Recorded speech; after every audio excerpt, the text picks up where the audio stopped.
Welcome to LSIS tutorial. Kolkata বিশ্ববিদ্যালয়ের fifth সেমিস্টারে ইতিহাস অনার্সের যে সকল স্টুডেন্ট রয়েছে তাদের সকলকে এলএসিস টিউটোরিয়াল চ্যানেল ওয়েলকাম। তোমাদের ফিফথ সেমিস্টারের CC11 যে পেপারটি রয়েছে তার 50টি প্লাস শর্ট কোশ্চেন আজকের ভিডিওর মাধ্যমে শেয়ার করে দেবো। তোমাদের সেমিস্টার এক্সামের এই 50 থেকে 60টি যে শর্ট প্রশ্ন আমি দেবো, এই শর্ট প্রশ্ন করে গেলেই তোমরা 80 থেকে 90% কমন পেয়ে যাবে। তোমরা কিছুদিন যাবৎ কমেন্টস করে বলছিলে যে CC12 পেপারের মতো CC11 পেপারেরও শর্ট কোশ্চেনের অ্যান্সারগুলি দিয়ে দিলে খুব সুবিধা হয়। তাই তোমাদের সুবিধাতে একেবারে লাস্ট মিনিট শর্ট কোশ্চেনের একেবারে সাজেশনটা আমি নিয়ে চলে এসেছি। তাই তোমরা যারা যারা নোট ডাউন করতে ইচ্ছুক অবশ্যই খাতায় দেখে দেখে নোট ডাউন করে নাও। আর বেশি দেরি করছি না, সরাসরি মূল ভিডিওতে আসছি। প্রথম প্রশ্ন আমি যেটি দিয়েছি দেখো, প্রথম প্রশ্ন যেটি রয়েছে, ফ্রান্সকে ভ্রান্ত অর্থনীতির জাদুঘর কে বলেছিলেন? ফ্রান্সকে ভ্রান্ত অর্থনীতির জাদুঘর বলেছিলেন অ্যাডাম স্মিথ। ঠিক আছে, যদি প্রশ্ন আসে তোমাদের যে অ্যাডাম স্মিথের লেখা বিখ্যাত গ্রন্থটির নাম কি, তাহলে কি হবে? Wealth of Nations. কিংবা এইরকমও প্রশ্ন আসতে পারে যে ওয়েলথ অফ নেশনস গ্রন্থটির রচয়িতাকে, তখন তোমরা লিখে দেবে অ্যাডাম স্মিথ। পরবর্তী প্রশ্ন দেখো কি রয়েছে। পরবর্তী প্রশ্ন রয়েছে যেটি, আমি রাষ্ট্র কথাটি কে বলেছিলেন? কথাটি বলেছিলেন চতুর্দশ লুই। ঠিক আছে, আবার এইরকমভাবেও প্রশ্ন আসতে পারে যে আমার পরেই আসবে প্লাবন, এই কথাটি কে বলেছিলেন? এটা বলেছিলেন পঞ্চদশ লুই। কিংবা আমার ইচ্ছায় আইন, এই কথাটি বলেছিলেন ষোড়শ লুই। ঠিক আছে, অর্থাৎ বিভিন্ন রাজাদের উক্তি দিয়ে দেবে তোমাদেরকে, তোমাদের এই কথাটি কে বলেছিলেন এভাবে প্রশ্ন আসতে পারে। ঠিক আছে, তাই তোমরা যাতে গুলিয়ে না যাও, আমি চতুর্দশ লুই কী বলেছিলেন, কিংবা পঞ্চদশ লুই কী বলেছিলেন এবং ষোড়শ লুই কী বলেছিলেন, তিনটেই তোমাদের পরপর স্টার দিয়ে দিয়েছি। ঠিক আছে, তোমরা দেখে দেখে নোট ডাউন করে নাও। পরবর্তী প্রশ্ন দেখো কি রয়েছে। পরবর্তী প্রশ্ন যেটি রয়েছে সেটি হচ্ছে, ফরাসি বিপ্লবের সময় ফ্রান্সের রাজা কে ছিলেন?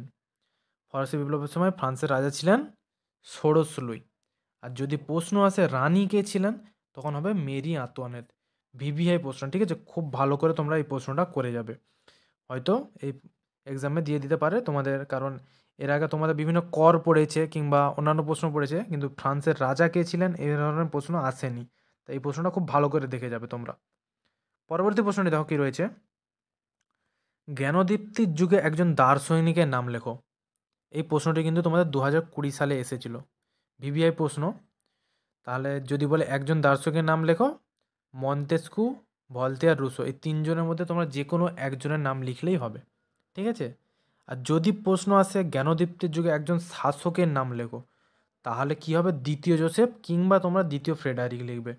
দার্শনিক এবং শাসক তোমরা ভালো করে দেখে যাবে। ঠিক আছে, গুলিয়ে যেও না আবারও যেন। তাই তোমাদের সুবিধাতে আমি কিন্তু পরপর এই ধরনের রিলেটিভ কোশ্চেন এবং অ্যান্সারগুলো আমি পরপর দিয়ে দিয়েছি। ঠিক আছে, পরবর্তী প্রশ্নে যাওয়ার আগে আরেকটা কথা বলে রাখি, তোমরা যারা যারা ফিফথ সেমিস্টারের স্টুডেন্ট রয়েছো, আমাদের অফিসিয়াল অ্যাপস এলএসিস টিউটোরিয়াল অ্যাপসটি ডাউনলোড করে নিই। তোমরা অবশ্যই গিয়ে সেখানে ডাউনলোড করে নিতে পারো। ঠিক আছে, প্লে স্টোরে গিয়ে লিখলে এলএসিস টিউটোরিয়াল অ্যাপসটি বেরিয়ে যাবে। আর তোমরা যারা CC11, 12, DSC B1 চায়নার নোটস সেখানে পেয়ে যাবে আমাদের অ্যাপসে, তোমরা সেখানে গিয়ে কালেক্ট করে নিতে পারো। ঠিক আছে, তোমরা অ্যাপসটি ডাউনলোড করে সেখানে লগ ইন করলেই আমাদের বিভিন্ন পেপারের নোটস রয়েছে, সেখানে গিয়ে তোমরা কালেক্ট করে নিতে পারো। ঠিক আছে, আর সেখানে প্লে কুইজ অপশান রয়েছে কিংবা রিড ব্লগ অপশান রয়েছে, সেখানে গিয়ে তোমরা সেই ফিচার্সগুলো দেখে নিতে পারো। এবার সরাসরি মূল ভিডিওতে আসছি। এবার পরবর্তী প্রশ্ন দেখো কি রয়েছে। 5 নম্বর প্রশ্ন যেটি দিয়েছি আমি, সেটি হচ্ছে সাঁকুলোত কাদের বলা হতো? ঠিক আছে, সাঁকুলোত হচ্ছে ফ্রান্সের দরিদ্র শহুরে মানুষদের সাঁকুলাত বলা হতো। ভেরি ভেরি ইম্পর্টেন্ট প্রশ্ন। ঠিক আছে, 6 নম্বর প্রশ্ন দেখো কি রয়েছে। 6 নম্বর প্রশ্ন যেটি দিয়েছি সেটি হচ্ছে একজন জ্যাকোবিন নেতার নাম লেখো। একজন জ্যাকোবিন নেতার নাম কি? রোবোস্পিয়ার। ঠিক আছে, কিংবা তোমাদের ঘুরিয়ে ফিরিয়ে প্রশ্ন আসতে পারে, সন্ত্রাসের শাসনের প্রধান পরিচালক কে ছিলেন? তখনও উত্তরটি হবে রোবোস্পিয়ার। আর একটা কথা বলে রাখি, তোমাদের CC11 পেপারের যে ফরাসি বিপ্লবে রোবোস্পিয়ারের ভূমিকা খুব ইম্পর্টেন্ট প্রশ্ন, 5 মার্কসের প্রশ্ন তোমরা করে যাবে। ঠিক আছে, ইম্পর্টেন্ট প্রশ্ন, ফরাসি বিপ্লবে রোবোস্পিয়ারের ভূমিকা কিংবা রোবোস্পিয়ারের কৃতিত্ব, খুব ইম্পর্টেন্ট প্রশ্ন রয়েছে, তোমাদের বলে গেলাম, টিকা আকারে তোমরা করে যাবে। 7 নম্বর প্রশ্ন দেখো কি রয়েছে। 7 নম্বর প্রশ্ন যেটা দিয়েছি, অ্যাসাইনেট কি? অ্যাসানেট হচ্ছে ফ্রান্সে প্রচলিত এক ধরনের কাগজের নোট। 8 নম্বর প্রশ্ন দেখো কি রয়েছে। 8 নম্বর প্রশ্ন হচ্ছে টেনিস কোর্টে শপথ কবে গ্রহণ করা হয়? টেনিস কোর্টে শপথ গ্রহণ করা হয় 1789 খ্রিস্টাব্দে 20 জুন। টেনিস কোর্টের শপথ প্রশ্নটাও খুব ইম্পর্টেন্ট, ঠিক আছে। 5 নম্বরে এটাও টিকা আকারে তোমরা অবশ্যই করে যাও। 5 নম্বর টিকা আকারে তোমাদের আসার চান্স অত্যন্ত প্রবল, ভিভিআই প্রশ্ন একেবারে টেনিস কোর্টের শপথ। 9 নম্বর প্রশ্ন দেখো কি রয়েছে। 9 নম্বর প্রশ্ন যেটি রয়েছে, ইন্টেন্ডেন্ট কাদের বলা হতো? ফ্রান্সের প্রাক বিপ্লব পর্বে প্রশাসনিক ও অর্থনৈতিক কাজকর্মে যুক্ত কর্মচারীরা ইন্টেন্ডেন্ট নামে পরিচিত ছিল, ঠিক আছে। 10 নম্বর প্রশ্ন দেখো কি রয়েছে। 10 নম্বর প্রশ্ন যেটি রয়েছে, কোন ফরাসি অর্থমন্ত্রীর সুপারিশের বিরুদ্ধে অভিজাতরা প্রতিবাদ করেন? উত্তরটি কী হবে? উত্তরটি হবে নেকার, ঠিক আছে। ফরাসি অর্থমন্ত্রী নেকারের বিরুদ্ধে অভিজাতরা প্রতিবাদ করেছিলেন। পরের প্রশ্ন যাওয়ার আগে আরেকটি কথা বলে রাখি তোমাদের, আমি CC12 ডিএসসি A1 এবং B1 পেপারের লাস্ট মিনিট সাজেশান পোস্ট করে দিয়েছি। তোমরা অবশ্যই গিয়ে আমাদের প্লে লিস্টে চেক করে নিতে পারো। তোমরা যারা এখনও পড়াশোনা শুরু করোনি, হাতে মাত্র আর কয়েকটি দিনে আছে, অবশ্যই গিয়ে তোমরা লাস্ট মিনিট সাজেশানটা চেক করে পড়াশোনা শুরু করে দিতে পারো, ঠিক আছে। আর যাদের নোটস চাই তারা অবশ্যই আমাদের কমেন্টস করে কমেন্ট সেকশানে জানাও, আমি তোমাদের অ্যান্সারগুলি দিয়ে দেওয়ার চেষ্টা করব। আর যারা PDF নিতে ইচ্ছুক অবশ্যই আমাদের অ্যাপস LSE টিউটোরিয়াল অ্যাপসটি ডাউনলোড করে নিতে পারো, সেখানে গিয়ে আমাদের নোটসগুলো কালেক্ট করে নিতে পারো। এবার পরের প্রশ্ন দেখো কী রয়েছে। পরের প্রশ্ন যেটি রয়েছে, থার্মিডোরীয় প্রতিক্রিয়া কী? উত্তরটি হচ্ছে 1794 খ্রিস্টাব্দের 28 জুলাই রোবোস্পিয়ার ও তার অনুগামীদের গিলোটিনে হত্যার ঘটনাকে থার্মিডোরীয় প্রতিক্রিয়া বলা হয়। ভিভিআই প্রশ্ন, খুব ইম্পর্টেন্ট প্রশ্ন, থার্মিডোরীয় প্রতিক্রিয়া, ঠিক আছে। পরবর্তী প্রশ্ন দেখো কি রয়েছে। কোন বছর নেপোলিয়ন ফ্রান্সের কনসাল নির্বাচিত হয়েছিলেন? ফ্রান্সের কনসাল নেপোলিয়ন নির্বাচিত হয়েছিলেন 1799 সালে, ঠিক আছে। পরবর্তী প্রশ্ন কী রয়েছে দেখো, ফ্রান্সের ডাইরেক্টরি শাসনের অবসান কে ঘটান? উত্তরটি হবে নেপোলিয়ন। যদি প্রশ্ন আসে ফ্রান্সের ডাইরেক্টরি শাসনের অবসান কবে ঘটান নেপোলিয়ন, তাহলে হবে 1799 সালে। খুব ভালো করে সাল এবং কে ঘটান দেখে যাবে তোমরা।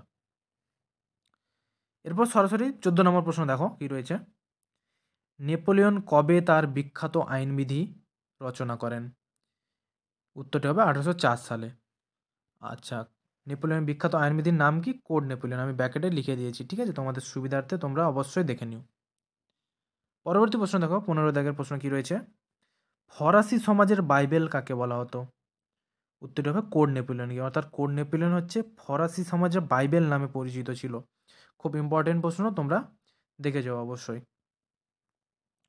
16 দাগের প্রশ্ন দেখো কি রয়েছে। 16 দাগের প্রশ্ন যেটি রয়েছে, কবে ও কাদের মধ্যে ট্রাফালগার নৌযুদ্ধ সংগঠিত হয়? উত্তরটি কি হবে? 1805 সালে ফ্রান্স ও ইংল্যান্ডের মধ্যে। অনেক সময় প্রশ্ন আছে ট্রাফালগার নৌযুদ্ধ কবে সংগঠিত হয়? 1805 সালে উত্তর হবে, ঠিক আছে। 17 দাগের প্রশ্ন দেখো কি রয়েছে। ট্রাফালগার নৌযুদ্ধে ইংরেজ সেনাপতি কে ছিলেন? খুব ইম্পর্টেন্ট প্রশ্ন, উত্তরটি হবে কি হয়? নেলসন। 18 দাগের প্রশ্ন দেখো কি রয়েছে। ভিভিআই প্রশ্ন, তোমাদের 1 বছর সালেও এসেছিল, যে টিলসিডের সন্ধি কবে ও কাদের মধ্যে স্বাক্ষরিত হয়? উত্তরটি হবে 1807 সালে নেপোলিয়ন ও রুশ জার প্রথম আলেকজান্ডারের সাথে টিলসিডের সন্ধি স্বাক্ষরিত হয়। 19 নম্বর প্রশ্ন দেখো কি রয়েছে। 19 নম্বর প্রশ্ন যেটি রয়েছে, নেপোলিয়ন কবে রাশিয়া অভিযান করেন? ঠিক আছে, নেপোলিয়ন রাশিয়া অভিযান করেন 1812 সালে, ঠিক আছে। 20 নম্বর প্রশ্ন দেখো কি রয়েছে। নেপোলিয়ন কবে নিজেকে ফ্রান্সের সম্রাট হিসেবে ঘোষণা করেন? খুব ইম্পর্টেন্ট প্রশ্ন। নেপোলিয়ন ফ্রান্সের সম্রাট হিসেবে ঘোষণা করেন 1804 সালে। কয়েকটা প্রশ্ন আগে আমি তোমাদের দিয়েছিলাম যে নেপোলিয়ন কবে কনসাল হিসেবে নির্বাচিত হন, সেটা 1799, ঠিক আছে। আর ফ্রান্সের সম্রাট হিসেবে নিজেকে ঘোষণা করেছিলেন 1804 সালে। দুটো প্রশ্ন গুলিয়ে যাবে না, তোমরা খুব ভালো করে দেখে যাও। ওয়াটারলু যুদ্ধ কবে সংগঠিত হয়? ওয়াটারলু যুদ্ধ সংগঠিত হয় 1815 সালে, ঠিক আছে। এই যুদ্ধই হচ্ছে নেপোলিয়নের চূড়ান্ত পরাজয় ঘটেছিল, তোমরা ভালোভাবে মনে রাখবে। তারপরে দেখো কি রয়েছে। ভিয়েনা সম্মেলনে কে সভাপতিত্ব করেন? ভিয়েনা সম্মেলনে সভাপতিত্ব করেন মেটারনিক। ঠিক আছে, যদি প্রশ্ন আসে মেটারনিক কে ছিলেন, তখন তোমাদেরকে লিখতে হবে মেটারনিক ছিলেন অস্ট্রিয়ার চ্যান্সেলর অথবা অস্ট্রিয়ার প্রধানমন্ত্রী। ঠিক আছে, আর যদি প্রশ্ন আসে কূটনীতির রাজকুমার নামে কে পরিচিত ছিলেন, তাহলেও উত্তরটি হবে মেটারনিক। পরপর তিনটি তোমরা সাইডে স্টার মার্কস দিয়ে লিখে রাখবে জিনিসগুলো। ঠিক আছে, অর্থাৎ মেটারনিককে নিয়ে এতগুলো গুরুত্বপূর্ণ প্রশ্ন রয়েছে। ঘুরিয়ে ফিরিয়ে বিভিন্নভাবে প্রশ্ন আসতে পারে। ঠিক আছে, তোমরা নিজেকে সেইভাবে তৈরি রাখো। তারপর দেখো কি রয়েছে 23 দাগে প্রশ্ন যেটি রয়েছে, কোন সময়কে মেটারনিক যুগ বলা হয়? মেটারনিক যুগ বলা হয় 1815 থেকে 1848 খ্রিস্টাব্দ পর্যন্ত সময়কালকে। তোমাদের মেটারনিক ব্যবস্থার টিকা খুব ইম্পর্টেন্ট প্রশ্ন। ঠিক আছে, মেটারনিক ব্যবস্থা সম্পর্কে টিকা লেখো, কিংবা এরকম প্রশ্ন আসতে পারে 10 নম্বরে, মেটারনিক ব্যবস্থা কি একটি রক্ষণশীল ব্যবস্থা ছিল? খুব ইম্পর্টেন্ট প্রশ্ন। ঠিক আছে, তোমাদের CC11 পেপারে লাস্ট মিনিট সাজেশান দেওয়া হয়নি, আমি আর কয়েকদিনের মধ্যে 2-1 দিনের মধ্যে লাস্ট মিনিট সাজেশান CC11-এরও দিয়ে দেবো। তাই তোমরা অবশ্যই নিজেদেরকে আগে ভাগে তৈরি করে রাখো। ঠিক আছে, আর যাদের অ্যান্সার নিতে ইচ্ছুক অবশ্যই কমেন্টস করে কিংবা আমাদের অ্যাপস থেকে কন্ট্যাক্ট করতে পারো আমাদেরকে। ঠিক আছে, পরবর্তী প্রশ্ন দেখো কি রয়েছে, কে ও কবে কার্লসবার্গ ডিক্রি জারি করেন? উত্তরটি হবে মেটারনিক 1819 সালে। পরবর্তী প্রশ্ন দেখো কি রয়েছে, ইউরোপীয় শক্তি সমবায় কবে গঠিত হয়? ইউরোপীয় শক্তি সমবায় গঠিত হয় 1815 সালে। খুব ইম্পর্টেন্ট প্রশ্ন, তোমাদের এটাও 5 নম্বরের জন্য ইম্পর্টেন্ট প্রশ্ন, যে ইউরোপীয় শক্তি সমবায় সম্পর্কে টিকা লেখো। ঠিক আছে, তোমরা অবশ্যই ইউরোপীয় শক্তি সমবায় টিকা করে রাখবে। 1815 সালে আরেকটি গুরুত্বপূর্ণ ঘটনা কি, ভিয়েনা সম্মেলন কবে অনুষ্ঠিত হয়? ঠিক আছে, ভিয়েনা সম্মেলনও ঠিক আছে 1815 সালে অনুষ্ঠিত হয়েছিল। 26 দাগে দেখো কি রয়েছে, পবিত্র চুক্তি কবে স্বাক্ষরিত হয়? পবিত্র চুক্তিও 1815 সালে স্বাক্ষরিত হয়। পরবর্তী প্রশ্ন দেখো কি রয়েছে, লাইবাক সম্মেলন, ভিভিআই প্রশ্ন, লাইবাক সম্মেলন অনুষ্ঠিত হয় 1821 সালে। ঠিক আছে, 28 থেকে প্রশ্ন দেখো কি রয়েছে, জুলাই বিপ্লবের ফলে কোন সম্রাট সিংহাসনচ্যুত হয়েছিলেন? জুলাই বিপ্লবের ফলে সিংহাসনচ্যুত হয়েছিলেন 10ম চার্লস। জুলাই বিপ্লব কত সালে হয়েছিল? 1830 সালে। আর ফেব্রুয়ারি বিপ্লব হয়েছিল 1848 সালে। জুলাই বিপ্লব এবং ফেব্রুয়ারি বিপ্লব দুটো ইম্পর্টেন্ট প্রশ্ন, পরপর সাল দুটো আমি দিয়ে দিলাম। ঠিক আছে, তোমরা গুলিয়ে যেও না। 1830 সালে হয়েছিল জুলাই বিপ্লব এবং 1848 সালে হয়েছিল ফেব্রুয়ারি বিপ্লব। তারপরের প্রশ্ন দেখো কি রয়েছে 29 দাগের, লুই ফিলিপ কোন বংশের রাজা ছিলেন? লুই ফিলিপ ছিলেন অর্লিয়েন্স বংশের রাজা। ঠিক আছে, কিংবা এইরকম যদি প্রশ্ন আসে নাগরিক রাজা নামে কে পরিচিত ছিলেন, তখন উত্তরটি হবে লুই ফিলিপ। ঠিক আছে, পরবর্তী প্রশ্ন দেখো কি রয়েছে 30 দাগের প্রশ্ন যেটি রয়েছে, গিজো কে ছিলেন? গিজো ছিলেন লুই ফিলিপের প্রধানমন্ত্রী। ঠিক আছে, আর যদি প্রশ্ন আসে লুই ফিলিপের প্রধানমন্ত্রীর নাম কি, তখন উত্তর হবে গিজো। ঠিক আছে, ভালো করে দেখে যাও তোমরা। পরবর্তী প্রশ্ন দেখো কি রয়েছে, পরবর্তী প্রশ্ন যেটি রয়েছে, কার্বোনারি কি? কার্বোনারি হচ্ছে ইতালির বিপ্লবী গুপ্ত সমিতি। ঠিক আছে, পরবর্তী প্রশ্ন দেখো কি রয়েছে, ইয়ং ইতালি দলের প্রতিষ্ঠাতাকে? ইয়ং ইতালি দলের প্রতিষ্ঠাতা হচ্ছে ম্যাথসিনি, কিংবা তোমাদের টিকা আকারেও পড়ে থাকে অনেক সময়, ইয়ং ইতালি সম্পর্কে একটি টিকা লেখো। তাহলে তোমাদেরকে 5 নম্বরের ব্যাখ্যা করে লিখতে হবে। তোমাদের ইতালির ঐক্য আন্দোলনও তোমাদের এই সেমিস্টারের জন্য গুরুত্বপূর্ণ প্রশ্ন, 10 মার্কসের জন্য। ইতালি ঐক্য আন্দোলনে মাৎসিনি, ক্যাভুরো, গ্যারিবাল্ডির ভূমিকা আলোচনা করো। ঠিক আছে, 33 দাগে প্রশ্ন দেখো কি রয়েছে, জোলভেরাইন কি? জোলভেরাইন হচ্ছে জার্মানির শুল্ক সংঘ। এরপরের প্রশ্ন দেখো কি রয়েছে, রিসর্জিমেন্টো কথার অর্থ কী? রিসর্জিমেন্টো কথার অর্থ হচ্ছে নবজাগরণ বা পুনরুত্থান। 35 দাগের প্রশ্ন দেখো কি রয়েছে, 35 দাগের প্রশ্ন হয়েছে, লাল কোর্তা বাহিনী কে গঠন করেন? লাল কোর্তা বাহিনী গঠন করেন গ্যারিবল্ডি। ঠিক আছে, 36 দাগের প্রশ্ন দেখো কি রয়েছে, পরবর্তী প্রশ্ন রয়েছে, কূটনীতির জাদুকর নামে কে পরিচিত ছিলেন? কূটনীতির জাদুকর নামে পরিচিত ছিলেন বিসমার্ক। ঠিক আছে, এর আগে আমি কি দিয়েছিলাম, যে কূটনীতির রাজকুমার কে ছিলেন? মেটারনিক। আর কূটনীতির জাদুকর ছিলেন বিসমার্ক। ঠিক আছে, দুটোই গুলিয়ে যেও না। ঠিক আছে, দুটো প্রশ্ন দিয়েছি আমি তোমাদের সাজেশানে, অবশ্যই তোমরা ভালোভাবে দেখে যাও। কূটনীতির জাদুকর বিসমার্ক এবং রাজকুমার হচ্ছে মেটারনিক। 37 দাগের প্রশ্ন দেখো কি রয়েছে, মুক্তিদাতা যার নামে কে পরিচিত ছিলেন? মুক্তিদাতা যার নামে পরিচিত ছিলেন দ্বিতীয় আলেকজান্ডার। ভিভিআই প্রশ্ন, দ্বিতীয় আলেকজান্ডারকে মুক্তিদাতা যার বলা হয় কেন? 5 নম্বরের প্রশ্ন, তোমরা এটিও অবশ্যই করে যেও। ঠিক আছে, 38 দাগের প্রশ্ন দেখো কি রয়েছে, একজন রোমান্টিক ইংরেজ কবির নাম লেখো। একজন রোমান্টিক ইংরেজ কবির নাম কি হবে? John Kitts.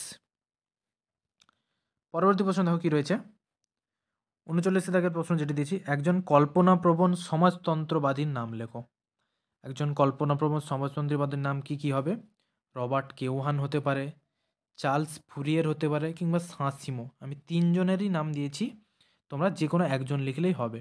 ঠিক আছে, তোমরা তিনজনের নামই পড়ে যাও, যদি পড়ে যায় দুজন কল্পনাপ্রবণ সমাজতন্ত্রের নাম কি, তখন দুজনের নাম লিখবে। ঠিক আছে, 40 দাগের প্রশ্ন দেখো কি রয়েছে, ইউরোপের রুগ্ন মানুষ কোন দেশকে বলা হতো? ইউরোপের রুগ্ন মানুষ বলা হতো তুরস্ককে। 41 দাগের প্রশ্ন দেখো, হেটাইরিয়া ফিলিকে কি? হেটাইরিয়া ফিলিকে হচ্ছে গ্রিক বিপ্লবী সমিতি, গ্রিসের একটি বিপ্লবী গুপ্ত সমিতি। যদি প্রশ্ন আসে হেটাইরিয়া ফিলিকে কথার অর্থ কি, তখন তোমরা অবশ্যই লিখবে হেটাইরিয়া ফিলিকে কথার অর্থ হচ্ছে স্বাধীনতার অনুরাগী। পরবর্তী প্রশ্ন দেখো কি রয়েছে, 42 দাগের, ক্রিমিয়ার যুদ্ধ কবে শুরু হয়? ক্রিমিয়ার যুদ্ধ শুরু হয় 1854 সালে। ঠিক আছে, 43 দাগের প্রশ্ন দেখো কি রয়েছে, ঐক্যবদ্ধ জার্মানির প্রথম সম্রাট কে ছিলেন? ঐক্যবদ্ধ জার্মানির প্রথম সম্রাট ছিলেন কাইজার প্রথম উইলিয়াম। তোমরা অনেকেই হয়তো গুলিয়ে যাবে যে ঐক্যবদ্ধ জার্মানির প্রথম সম্রাট লিখে দেবে তোমরা অনেকেই বিসমার্ক, কিন্তু না, ঐক্যবদ্ধ জার্মানির প্রথম সম্রাট ছিলেন কিন্তু কাইজার প্রথম উইলিয়াম। খুব ভালো করে তোমরা কিন্তু পড়ে যাও খুঁটিয়ে খুঁটিয়ে, তোমাদের বিভিন্নভাবে শর্ট কোশ্চেন আসে, তোমাদেরকে বিব্রত করে দেয়, তাই খুঁটিয়ে তোমরা পড়ে যাও শর্ট প্রশ্ন। ঠিক আছে, পরবর্তী প্রশ্ন কি রয়েছে দেখো, 43 দাগের হবে, ওটা 42, ট্রপো সম্মেলন কবে অনুষ্ঠিত হয়? ট্রপো সম্মেলন অনুষ্ঠিত হয় 1820 সালে। পরবর্তী প্রশ্ন দেখো কি রয়েছে, কত খ্রিস্টাব্দে ইতালি ঐক্যবদ্ধ স্বাধীন রাষ্ট্রে পরিণত হয়? অর্থাৎ ইতালি কবে স্বাধীন হয়? উত্তরটি হবে 1870 সালে। খুব ইম্পর্টেন্ট প্রশ্ন। ঠিক আছে, তারপর দেখো কি রয়েছে প্রশ্নটি, হাঙ্গেরির মাতসিনি নামে কে পরিচিত ছিলেন? লুই কসুত। লুই কসুতকে বলা হতো হাঙ্গেরির মাতসিনি। তারপর প্রশ্ন দেখো কি রয়েছে, কবে জুলাই রাজতন্ত্রের পতন ঘটে? জুলাই রাজতন্ত্রের পতন ঘটে 1848 সালে। ভিভিআই প্রশ্ন একেবারে। ঠিক আছে, জুলাই রাজতন্ত্রের পতন ঘটে 1848 সালে, এবং 1848 সালে শুরু হয়েছিল কি? ফেব্রুয়ারি বিপ্লব। 46 দাগের প্রশ্ন দেখো কি রয়েছে, বলকান লীগ কবে গঠিত হয়? বলকান লীগ গঠিত হয় 1912 সালে। ঠিক আছে, এরপর 47 দাগের প্রশ্ন দেখো কি রয়েছে, 47 দাগের প্রশ্ন রয়েছে, ত্রিশক্তি মৈত্রী বা ট্রিপল অ্যালায়েন্স কাদের মধ্যে গঠিত হয়? ঠিক আছে, তোমাদের ত্রিশক্তি মৈত্রী আর ত্রিশক্তি আঁতাত এই দুটো গুলিয়ে যাও, আমি পরপর প্রশ্নের অ্যান্সার দিয়েছি, তোমরা লিখে নেও। ত্রিশক্তি মৈত্রী হচ্ছে ট্রিপল অ্যালায়েন্স, এটা গঠিত হয়েছিল জার্মানি, অস্ট্রিয়া ও ইতালির মধ্যে। যদি সাল বলে তোমরা সাল লিখবে 1882 সালে। ঠিক আছে, এর পরের প্রশ্ন দেখো কী রয়েছে, এর পরের প্রশ্ন দিয়েছি আমি ত্রিশক্তি আঁতাত। ত্রিশক্তি আঁতাত বা ট্রিপল এন্টেন্ট কাদের মধ্যে গঠিত হয়? ত্রিশক্তি আঁতাত গঠিত হয় ইংল্যান্ড, ফ্রান্স ও রাশিয়ার মধ্যে। সালটা হচ্ছে 1907 সালে। ঠিক আছে, পরবর্তী প্রশ্ন দেখো কি রয়েছে, 49 থেকে প্রশ্ন, রুশ বিপ্লবের জনক কাকে বলা হয়? রুশ বিপ্লবের জনক বলা হয় লেনিনকে। এর পরের প্রশ্ন দেখো কি রয়েছে, কে ও কবে 14 দফা নীতি ঘোষণা করেন? খুব ইম্পর্টেন্ট প্রশ্ন। 14 দফা নীতি ঘোষণা করেন মার্কিন রাষ্ট্রপতি উড্রো উইলসন। কত সালে? 1918 সালে। ঠিক আছে, এর পরের প্রশ্ন দেখো কি রয়েছে, এর পরের প্রশ্ন যেটি দিয়েছি, প্যারিস শান্তি সম্মেলন কবে আহুত হয়? প্যারিস শান্তি সম্মেলন আহ্বান হয় 1919 সালে। কেমন? 42 52 দাগের প্রশ্নটি দেখো কী রয়েছে। প্রথম বিশ্বযুদ্ধের পর কবে বিশ্ব অর্থনীতিতে মহামন্দা দেখা দেয়? বিশ্ব অর্থনীতিতে প্রথম বিশ্বযুদ্ধের পর মহামন্দা কবে দেখা দেয়? 1929 সালে। যদি বলে কোন দেশে দেখা দিয়েছিল তখন হবে মার্কিন যুক্তরাষ্ট্র। ঠিক আছে, মার্কিন যুক্তরাষ্ট্র কিংবা আমেরিকা যুক্তরাষ্ট্র। ভিভিআই প্রশ্ন তোমরা অবশ্যই দেখে যাও এই প্রশ্নটি। পরবর্তী প্রশ্ন দেখো কি রয়েছে। কে কোথায় ফ্যাসিবাদী একনায়কতন্ত্র প্রতিষ্ঠা করেছিলেন? ফ্যাসিবাদী একনায়কতন্ত্র প্রতিষ্ঠা করেছিলেন বেনিটো মুসোলিনি। ঠিক আছে, বেনিটো মুসোলিনি কিংবা মুসোলিনি। কোন দেশে যদি বলে ফ্যাসিবাদী একনায়কতন্ত্র প্রতিষ্ঠিত হয় তাহলে হবে ইতালি। আর যদি বলে নাৎসিবাদ কে প্রতিষ্ঠা করেন তখন হবে হিটলার। আর যদি বলে নাৎসিবাদ কোন দেশে প্রতিষ্ঠিত হয়েছিল তখন হবে জার্মানি। পরপর আমি দুটো দিয়ে দিলাম, ঠিক আছে, নাৎসিবাদ আর ফ্যাসিবাদ। 54 দাগের প্রশ্ন দেখো কি রয়েছে। হিটলারের আত্মজীবনীমূলক গ্রন্থের নাম কি? ঠিক আছে, হিটলারের আত্মজীবনীমূলক গ্রন্থের নাম কি হবে? Main camp. ঠিক আছে, পরের প্রশ্ন দেখো কি রয়েছে। তোষণ নীতির প্রবক্তা কে ছিলেন? তোষণ নীতির প্রবক্তা ছিলেন ব্রিটিশ প্রধানমন্ত্রী নেভিল চেম্বারলেন। ঠিক আছে, তোমাদের অনেক সময় প্রশ্ন আসে দ্বিতীয় বিশ্বযুদ্ধের জন্য তোষণ নীতি কতটা দায়ী ছিল। ঠিক আছে, তোমাদের 10 নম্বরের প্রশ্ন তোষণ নীতি। ঠিক আছে, অবশ্যই তোষণ নীতি 10 নম্বরের জন্য করে দেবো। 56 দাগের প্রশ্ন দেখো কি রয়েছে। কোন যুদ্ধকে দ্বিতীয় বিশ্বযুদ্ধের ক্ষুদ্র সংস্করণ বলা হয়? দ্বিতীয় বিশ্বযুদ্ধের ক্ষুদ্র সংস্করণ বলা হয় স্পেনের গৃহযুদ্ধকে। যদি প্রশ্ন আসে স্পেনের গৃহযুদ্ধ কবে সংগঠিত হয়? 1936 সালে। দ্বিতীয় বিশ্বযুদ্ধ শুরু হয় 1939 সালে, তার আগে স্পেনের গৃহযুদ্ধ 1936 সালে। কেমন? 57 দাগের প্রশ্ন দেখো কী রয়েছে। খুব ইম্পর্টেন্ট প্রশ্ন, মিউনিক চুক্তি, ভিভিআই একেবারে। মিউনিক চুক্তি সম্পাদিত হয় 1938 সালে। যদি বলে কোন কোন দেশের মধ্যে মিউনিক চুক্তি সম্পাদিত হয়? ইংল্যান্ড, ফ্রান্স, ইতালি ও জার্মানি, এই 4 দেশের মধ্যে মিউনিক চুক্তি সম্পাদিত হয়। ঠিক আছে, পরবর্তী প্রশ্ন দেখো কী রয়েছে। 58 দাগের প্রশ্ন, রুশ জার্মান অনাক্রমণ চুক্তি কবে স্বাক্ষরিত হয়? রুশ জার্মান অনাক্রমণ চুক্তি স্বাক্ষরিত হয় 1939 সালে রাশিয়া ও জার্মানির মধ্যে। ঠিক আছে, পরবর্তী প্রশ্ন দেখো 59 দাগের, দ্বিতীয় বিশ্বযুদ্ধের প্রত্যক্ষ কারণ কি ছিল? দ্বিতীয় বিশ্বযুদ্ধের প্রত্যক্ষ কারণ ছিল হিটলার কর্তৃক পোল্যান্ড আক্রমণ। 1939 সালে হিটলার পোল্যান্ড আক্রমণের সঙ্গে সঙ্গে দ্বিতীয় বিশ্বযুদ্ধ শুরু হয়েছিল। আর যদি বলে প্রথম বিশ্বযুদ্ধের প্রত্যক্ষ কারণ তখন কি হবে? সেরাজেভো হত্যাকাণ্ড। ঠিক আছে, সেরাজেভো হত্যাকাণ্ড 5 নম্বরের টিকা করে রাখবে তোমরা। প্রথম বিশ্বযুদ্ধের প্রত্যক্ষ কারণ হচ্ছে সেরাজেভো হত্যাকাণ্ড, আর দ্বিতীয় বিশ্বযুদ্ধের প্রত্যক্ষ কারণ হচ্ছে হিটলার কর্তৃক পোল্যান্ড আক্রমণ। ভালো করে তোমরা মনে রাখবে। এর পরের প্রশ্ন দেখো কি রয়েছে। রোম বার্লিন টোকিও অক্ষজোট কবে গঠিত হয়? রোম বার্লিন টোকিও অক্ষজোট গঠিত হয় 1937 সালে। ঠিক আছে, তোমাদের তাহলে আমি এই 60টি প্রশ্ন দিলাম মাত্র।